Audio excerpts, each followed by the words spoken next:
tomorrow we're going to be joined by a fellow traveller. Claire's dad is joining us on an adventure again. So he's already in Spain, he's been in Spain for a while, but we're heading west. We're going to avoid the coast because it's meant to be wet for a few days, so we're going to stay inland a little bit and maybe hunker down, and Ian wants to join us, so we'll see Ian probably tomorrow, or at least the very least the next day. Take me away from home, away from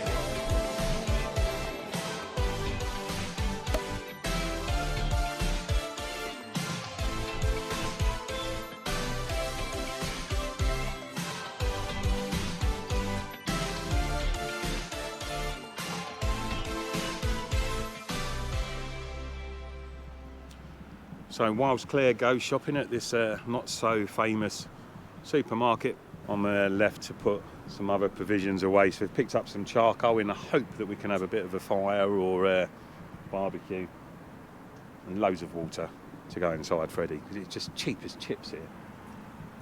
What are these? 5 litres, 60 pence. Just hope it's drinkable. It's not that we don't trust the Spanish water, it's just that we don't trust the Spanish water. This is by far, here, because the water is so cheap, best way of doing stuff.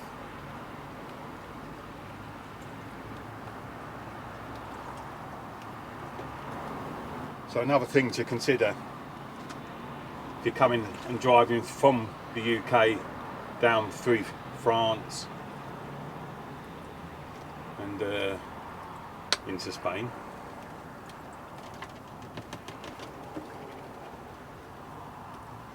is don't buy all your provisions in France.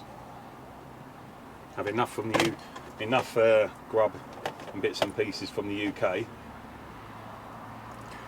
to get you through France, because France food is expensive, and then you can cross the border here into Spain and everything is a lot cheaper. So keep that in mind, guys. Don't stock up in France. Obviously utilise France for their bread and cheese because it's gorgeous, and the odd bottle of wine, shall we say, but yeah, for normal provisions, wait till you get to Spain.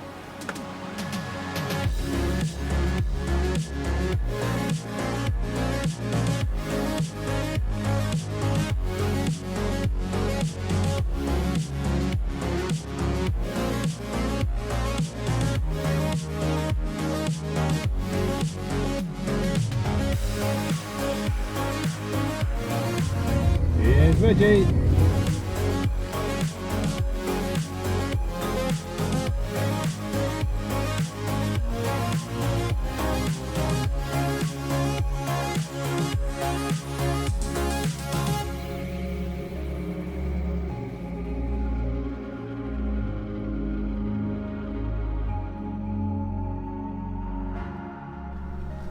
What time is it? It is tea o'clock. So we just met Ian at the reservoir, and this particular reservoir, the parking's on the outside if you want to stay overnight, and the park itself shuts at 11 o'clock in the evening, so at night time. So yeah, I think we're going to have a little butcher's around there after we've had a cup of tea and a bite to eat. But getting his bits and bobs out, sorting himself out. So we're back in Convoy again, guys.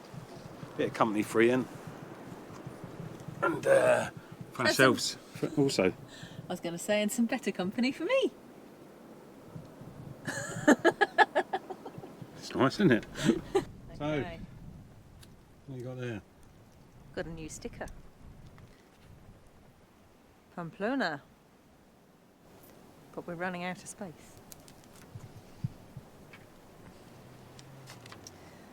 So. Oh. No. No. No, there's a space. Ah, yes. Look at that. Is it? Oh, it's not straight. Make sure it's straight. Oh! On the sticker wall. Ah, look at that. Perfect. What is that then? Pamplona. Done. So we're running out of space that quick that we're going to have to go onto the ammo box, which we've started to do for a few places. Bit of a windy day here today, but we've just stopped off at the reservoir and the information centre, see what the park's all about. We're threatened with some storms, which makes it bloody awkward when there's, you know, when there's two separate vans. Our van's not really big enough. Well, it is big enough for both people. Don't want to leave the keys in the van. But it'd be nice if we can get some nice weather so we can make a little camp somewhere. But there you go. The reservoir's just over there in the background. It just seems like a park. Yeah, shame you can't stay in here. But who knows? We'll find out. What about the birds? The wildlife. Yeah. Oh, yeah, there's a load of stuff All the different areas. through the...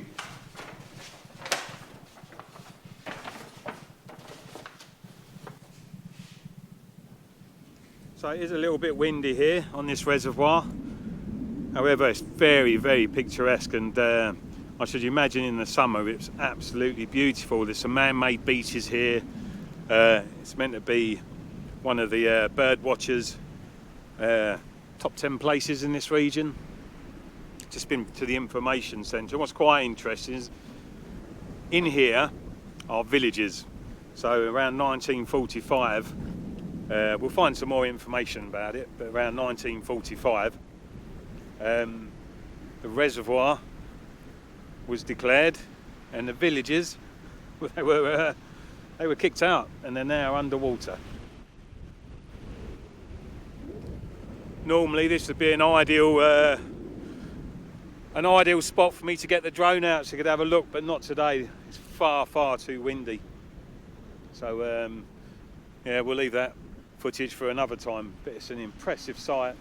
There's loads of roads around here. We're actually in the park, but like I say guys, you can park here overnight. You're right close to a major trunk road here. If you're going down to Madrid or anything like that, then come and park here the night. It's allowed. It's a little air. So yeah. So little leg stretch. Get ready for some dinner later tonight. Don't know what we're going to have.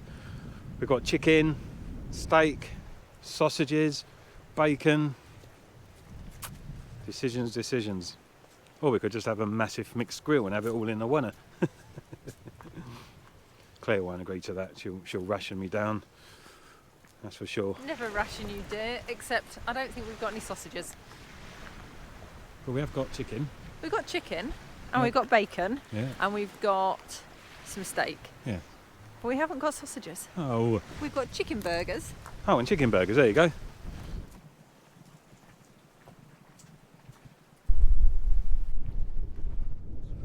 So a floating bridge. It's pretty cool. Massive place this. So yeah, it's just a shame it's so windy. Otherwise it'd be quite awesome. Whoa, here we go. Oh, feel seasick. Whoa.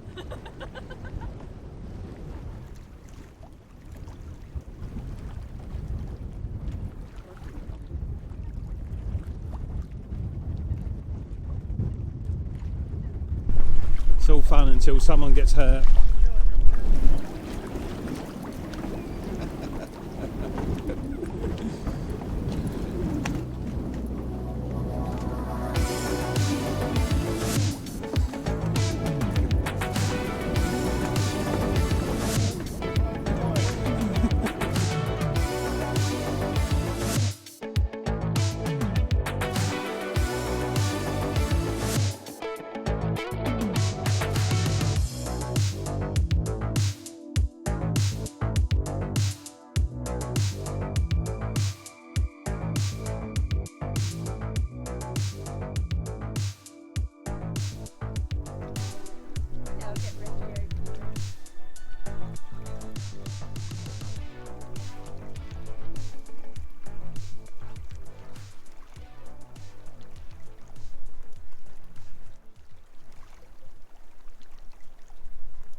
springtime. We've done well with the weather and it's not too bad.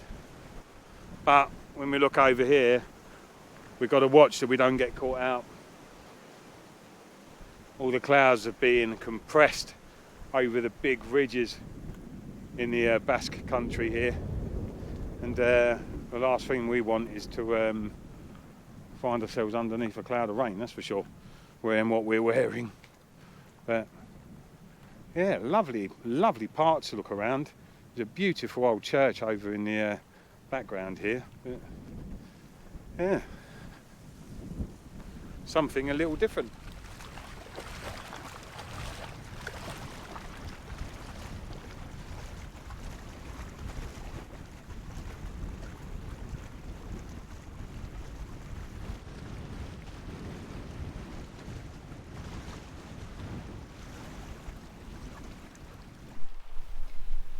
Well, we had a little walk. We walked, yeah, I don't know, a few miles there and back, and now we're going to go back to the original parking space at the start of this track and set up for the rest of the evening. So we just made it back in time there, folks.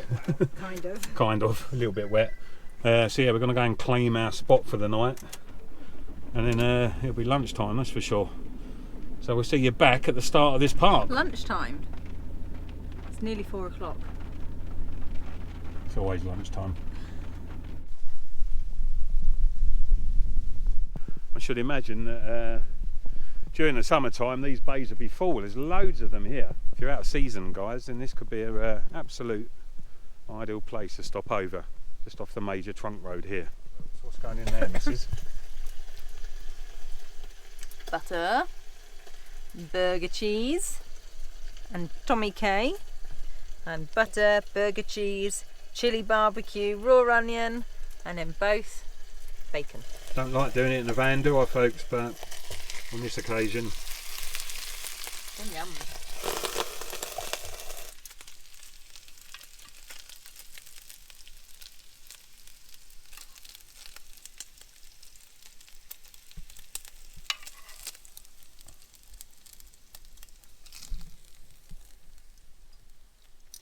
done. So that will get us through to tea time.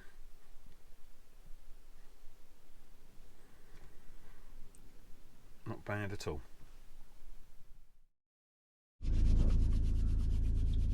Is it that cold? Yeah, but I haven't got a jumper on, so no. But I said I'd put a jumper on. You told me you'd put the heater on. So it's been my birthday recently. Happy birthday, me. And Claire's dad kindly has bought over some chocolate for me as a little bit of a birthday present. But never in my life have I seen a chocolate bar, you have to excuse that bit there, as thick as that. And I can't bloody get through it.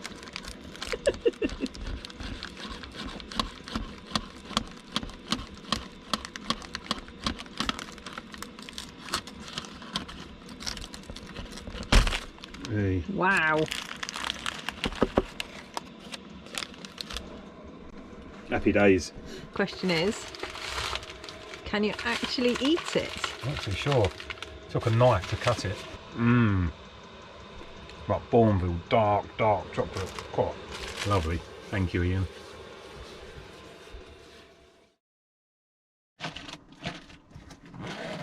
Bit of squaring up. It's quite a popular little place, as it turns out in the end.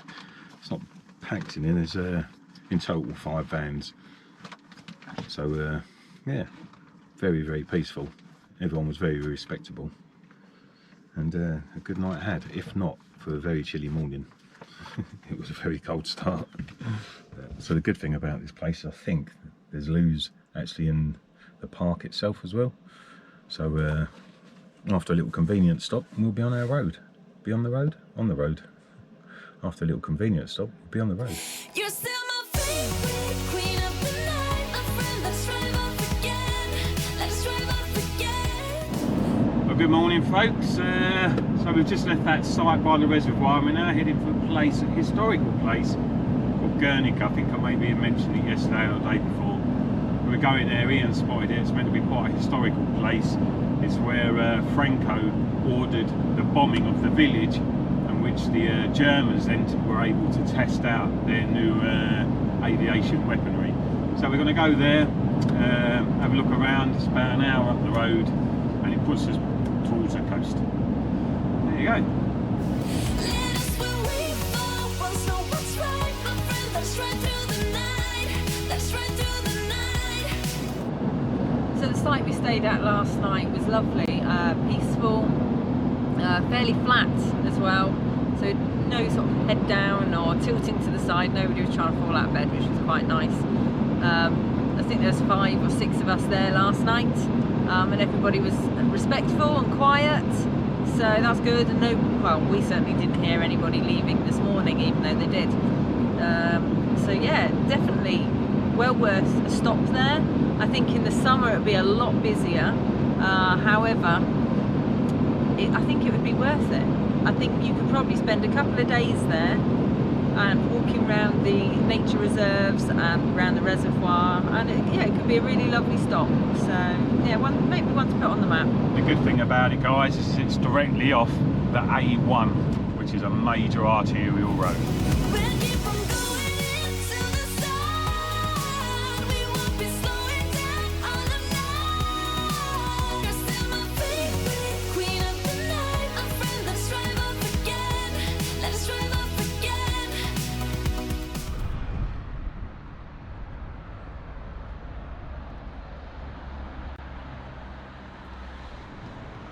So we've arrived at Gernika.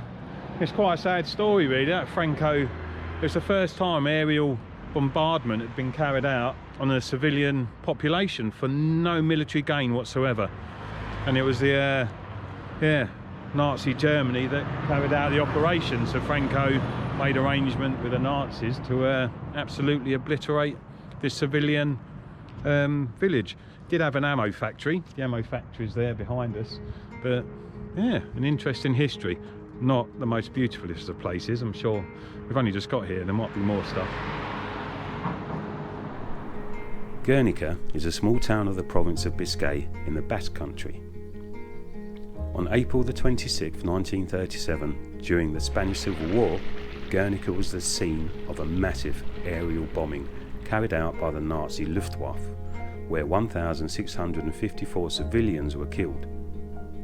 The air raid was requested by the notorious Francisco Franco in his attempt to overthrow the Basque government, and for 4 hours aircraft dropped bombs continuously and razed the town in an experiment for the Blitzkrieg tactics, later employed by the Germans in World War II, where targets were towns and civilians. Nowadays, Gernika is home to prosperous industries, shops and historical attractions.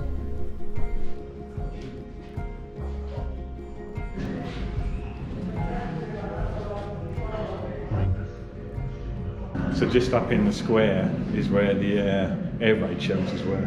It's free to look around. You can come in and experience the 2 meters 20 by 15 meter 10 air raid shelters.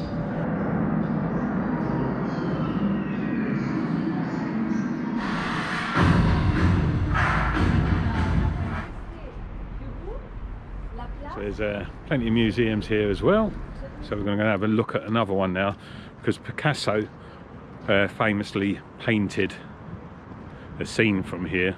I don't know what it looks like, it's Picasso, but we're going to go and see if we can. They've got a copy of the painting in the museum here, so we'll go and have a little look. So we found the Picasso picture, and Claire will tell you a bit about it now. It's by Picasso. So the original of this is actually in Madrid. It's just a copy here in Gernika. That evening we decided to stay put in the public car park at Gernika so that we could restock Freddie in the morning before we head toward what we've been told is one of the most beautiful coasts in Europe.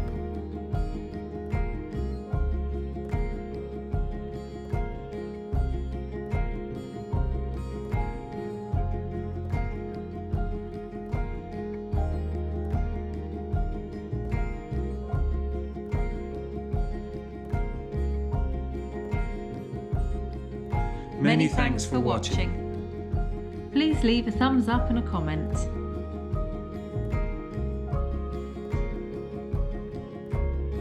And if you haven't already done so, hit that subscribe button. So if you'd like to support us, please click the Buy Me a Coffee link in our video description or in our social media bios. And we'll see you on the road Soon.